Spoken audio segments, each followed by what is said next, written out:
Hi friends, இன்னைக்கு நம்ம buyback of ஷேர்ஸ்னா என்ன, இதை ஏன் இந்த கம்பெனிஸ் இந்த பைபேக் அனௌன்ஸ் பண்ணுறாங்க, இதை நம்ம டீட்டெயிலாக இன்னைக்கு நம்ம பார்க்க போகிறோம்.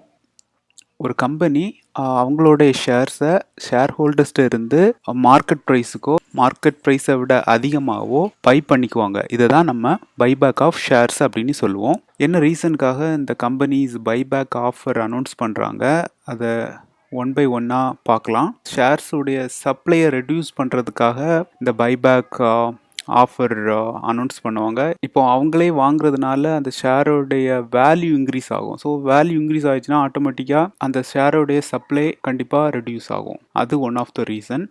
அதர் கம்பெனிஸ் ஏதாவது இவங்க ஹோல்ட் பண்ணி வச்சிருக்கிறத விட அதிகமாக ஷேர்ஸை வாங்கி ஹோல்ட் பண்ணிடக்கூடாது, இதுக்காக கூட பைபேக் ஆஃபர் அனௌன்ஸ் பண்ணுவாங்க. இப்போ ஒரு கம்பெனியோட ஸ்டாக் ப்ரைஸ் கம்மியாக இருக்கும், ஆனால் அவங்க பெர்ஃபார்மன்ஸ் ரொம்ப அதிகமாக இருக்கும். ஏதாவது ஒரு ரீசன்னால் அந்த ஸ்டாக் வேல்யூ ரொம்ப கம்மியாக இருந்திருக்கலாம். ஸோ இந்த மாதிரி உள்ள சமயத்தில் இந்த கம்பெனிஸ் என்ன பண்ணுவாங்கன்னா பைபேக் அனௌன்ஸ் பண்ணிவிட்டு அந்த ஷேர்ஸ் எல்லாமே அவங்க ஹோல்ட் பண்ணி வச்சுக்குவாங்க. அப்புறம் 1 or 2 months திரும்பவும் பாஸ்ட் நியூஸ் வந்துடும். ஸோ அந்த ஸ்டாக் திரும்பியும் மேலே போயிடும். அப்போது அவங்க செல் பண்ணிடுவாங்க. இதுவும் ஒன் ஆஃப் த ரீசனாக இருக்கலாம்.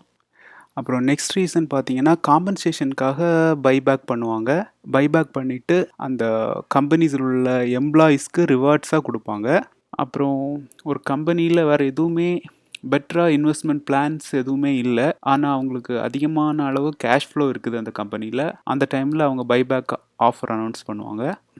மார்க்கெட்டில் உள்ள அவுட்ஸ்டாண்டிங் ஷேர்ஸோட கவுண்டை கம்மி பண்ணுறதுக்காக கூட இந்த பைபேக் ஆஃபர் அனௌன்ஸ் பண்ணுவாங்க. இப்படி பண்ணுறதுனால என்ன ஆகும்னா அவங்க ஏர்னிங் பர் ஷேர்ஸ் இன்க்ரீஸ் ஆகும். ஏர்னிங் பர் ஷேர்ஸ் ஃபார்முலா பார்த்தீங்கன்னா net profit divided by number of outstanding shares தான் உங்களுக்கு இபிஎஸ் அப்படி சொல்லுவாங்க.